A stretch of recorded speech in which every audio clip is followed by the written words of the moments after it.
वक्त सुशील कुमार मोदी बीजेपी के वरिष्ठ नेता प्रेस कॉन्फ्रेंस कर रहे हैं। सीधे हम आपको लिए चल रहे हैं पीसी में। और नीतीश जी मुख्यमंत्री बने तो राजद कांग्रेस एक अलग गठबंधन था जो दावा कर रहा था कि हमारे पास बहुमत है, लेकिन इस बार बीजेपी ने दावा नहीं किया, किसी अन्य दल ने दावा नहीं किया। जनता दल यू के भीतर ही दावेदारी करने वाले दो लोग खड़े हो गए, श्री जीतन राम मांझी और श्री नीतीश कुमार। इसलिए संसदीय इतिहास की पहली घटना है कि दल के भीतर का सत्ता संघर्ष राजभवन के दरवाजे तक पहुंच गया, विधानसभा के परिसर तक पहुंच गया। और इसलिए यहां पर दल बदल कानून लागू नहीं होता है।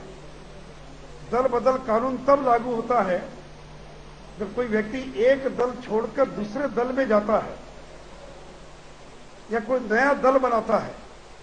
लेकिन यहां तो एक ही दल के भीतर और सत्ता की दावेदारी हो रही थी। दो नेता थे, दो चीफ विप थे, और यहां पर स्पीकर के पद का दुरुपयोग करके एक विप को मान्यता दिलवा दी गई। सदस्यों के पास, जदयू के सदस्यों के पास दो विप, राजीव रंजन का विप और श्री श्रवण कुमार का विप, और यह धमकी दी जा रही कि आपकी मेंबरशिप, आपकी मेमोरी खत्म कर दी जाएगी। सदन के भीतर बैठने की व्यवस्था इस प्रकार से की गई कि आपने देखा कि ऑर्डर पेपर जो मिला है, उस ऑर्डर पेपर में माननीय मंत्री कहां बैठेंगे इसका उल्लेख नहीं है, मुख्यमंत्री कहां बैठेंगे इसका भी उल्लेख नहीं है। नेता विरोधी दल के मुद्दे को लेकर अंत तक ऊहापोह बना रहा।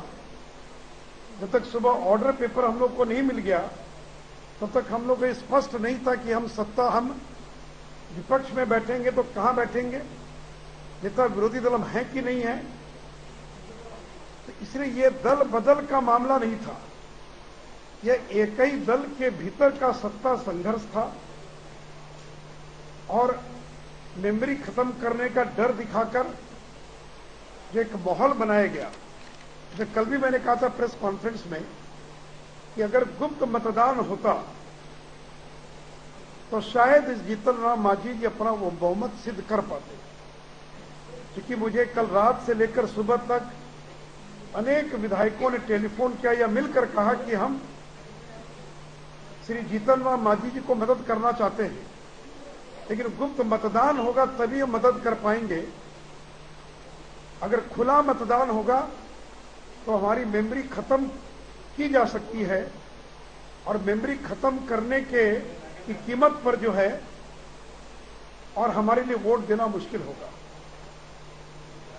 बाकी तो जैसा मैंने कहा कि संख्या की व्यवस्था, संख्या के बारे में मुख्यमंत्री मांझी जी ने दावा किया था कि मेरे पास बहुमत है, हमको सिद्ध करना है।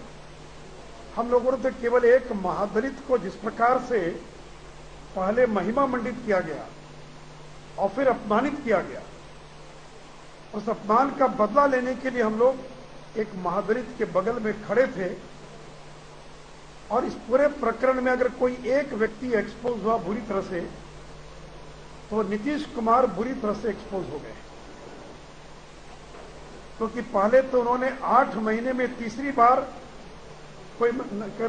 कोई मुख्यमंत्री बनेगा 8 महीने के भीतर, तो एक्सपोज इसलिए हो गए कि पहले तो उन्होंने इस्तीफा दिया, नैतिकता की बात कही, महादलित को मुख्यमंत्री बनाया, महादलित का महिमा मंडन किया, और फिर 8 महीने के भीतर ही एक महादलित मुख्यमंत्री को हटाने का षड्यंत्र जो है और दल के भीतर रचा जाने लगा।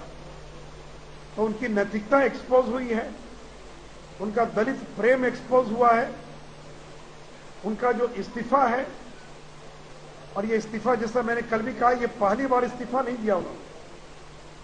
अभी तक श्री नीतीश कुमार ने अपनी जिंदगी में 4 बार इस्तीफा दिया है, और हर बार इस्तीफे के बाद इसी प्रकार हाथ जोड़ते हैं जिस प्रकार आज उन्होंने हाथ जोड़ा है कि मुझे जनता माफ कर दे, मैंने इस्तीफा देकर गलती की है। तो जब वो गैसल रेल दुर्घटना के बाद इन्होंने इस्तीफा दिया और वापस लिया। इसी प्रकार जनता से माफी मांगी। 2000 में इस्तीफा देने के बाद इसी प्रकार माफी मांगी।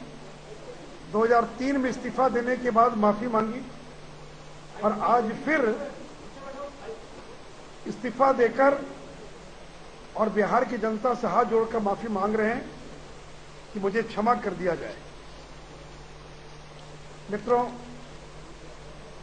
मैं नीतीश जी से पूछना चाहूंगा कि क्या वो नरेंद्र मोदी का विरोध करने के लिए भी बिहार की जनता से हाथ जोड़कर माफी मांगेंगे? क्या जिस जनादेश ने उनको 3/4 का प्रचंड बहुमत दिया था, उस प्रचंड बहुमत को तोड़ने के लिए, उस जनादेश का अपमान करने के लिए क्या नीतीश कुमार बिहार की जनता से हाथ जोड़कर माफी मांगेंगे? क्या नीतीश कुमार लालू यादव, जिनके खिलाफ लगातार वो लड़ते रहे और जिस कांग्रेस के खिलाफ जिनकी पूरी राजनीति रही पूरी जिंदगी की, क्या उनके साथ हाथ मिलाने के लिए क्या वो बिहार की जनता से माफी मांगेंगे? अगर वो ये 4 माफी अगर मांगे बिहार की जनता से, तब तो शायद बिहार की जनता माफ करने पर कुछ विचार कर सकती है। लेकिन सत्ता में वापस आने के लिए और एक महादलित को मुख्यमंत्री बनाकर मैंने गलती कर दिया, तो बताना चाहिए मैं नीतीश कुमार को कि महादलित मुख्यमंत्री के कैबिनेट का कौन कौन फैसला गलत हुआ। यानी पिछले 8 महीनों में जब से उन्होंने समर्थन वापस लेने की या उनको हटाने का प्रारंभ किया है, तो से नीतीश कुमार को बताना चाहिए कि उनके मंत्रिमंडल का कौन कौन फैसला जो है और गलत हुआ है। उन पर चार्जशीट उनको सार्वजनिक करना चाहिए था कि जिसको मैंने मुख्यमंत्री बनाया 8 महीना पहले, उन पर ये 10 आरोप 1 2 3 4 5 6 7 8 और इसमें मैं उनको हटा रहा हूं। तो ऐसा कोई आरोप उन्होंने नहीं लगाया। केवल कह रहे हैं कि 2-3 महीने के बाद मैं तो काम करने लायक नहीं रहता, पार्टी का ठिकाना नहीं रहता। और जो व्यक्ति खुलकर खुद कास्ट कार्ड खेल रहे थे, आज वो बीजेपी से कह रहे हैं कि बीजेपी कास्ट कार्ड खेल रही है। तो महादलित को मुख्यमंत्री बनाते समय तो बड़ा जोर शोर से प्रचार किया गया कि हमने एक महादलित को मुख्यमंत्री बनाया है, और आज जब ये दांव उन पर उल्टा पड़ रहा है तो कह रहे हैं कि बीजेपी कास्ट कार्ड खेल रही है। करीब कि केंद्र के नरेंद्र मोदी से मिलने के बाद ये सारी स्क्रिप्ट लिखी गई। तो भाई मांझी जी को मुख्यमंत्री आपने हमसे पूछकर नहीं बनाया, नरेंद्र मोदी से पूछकर उनको हटाया नहीं।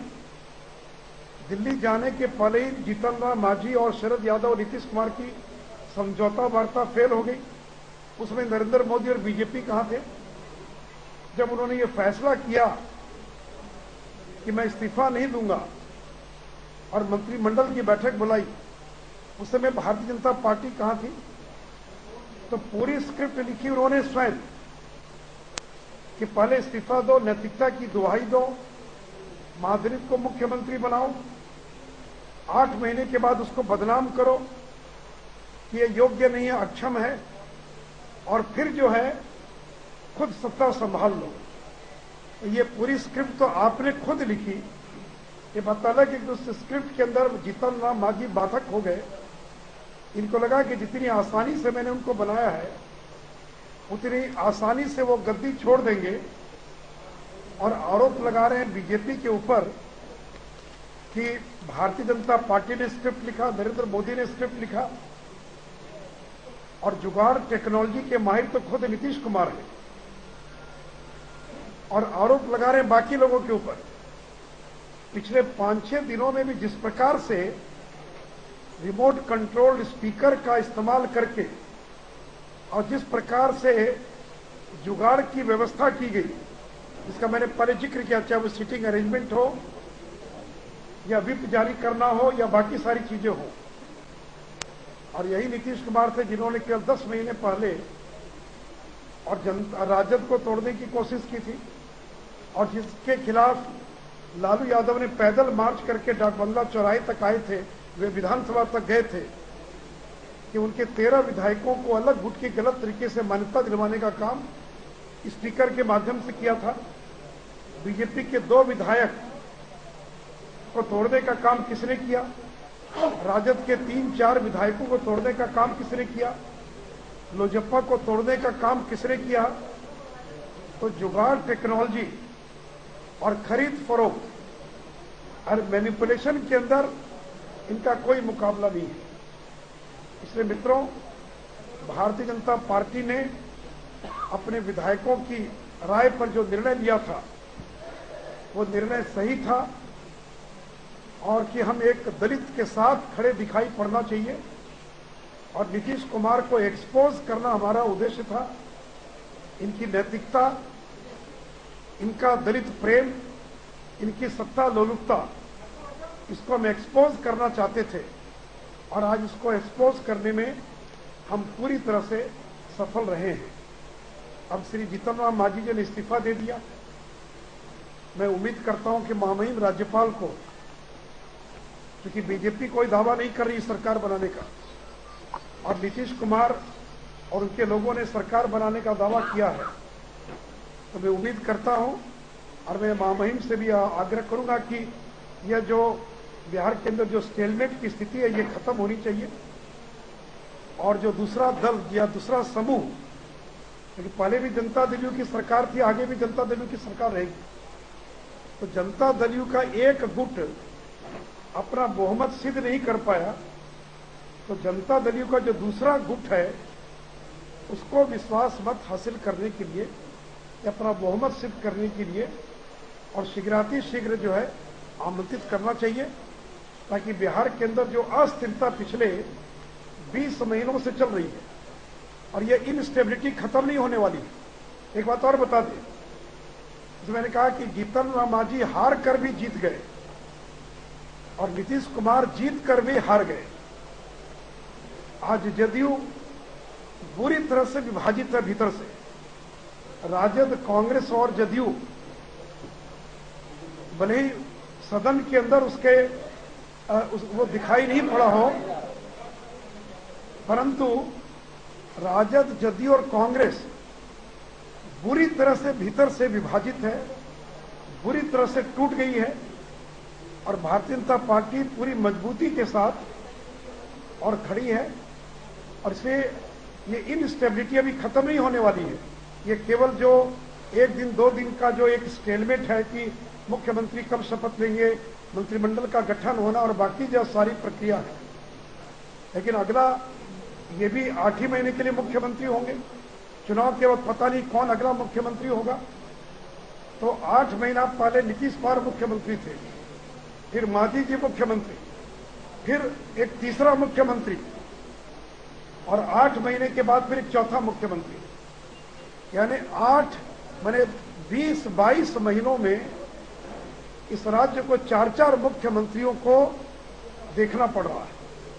और मुझे कांग्रेस के जमाने की याद आती है कि कांग्रेस को 80 में पूर्ण बहुमत मिला, 80 और 85 में, लेकिन कोई मुख्यमंत्री अपना 1.5 साल का कार्यकाल पूरा नहीं कर पाया और 10 साल के कांग्रेस के शासन में 7 या 8 मुख्यमंत्री बने थे और उसका परिणाम बिहार को भुगतना पड़ा।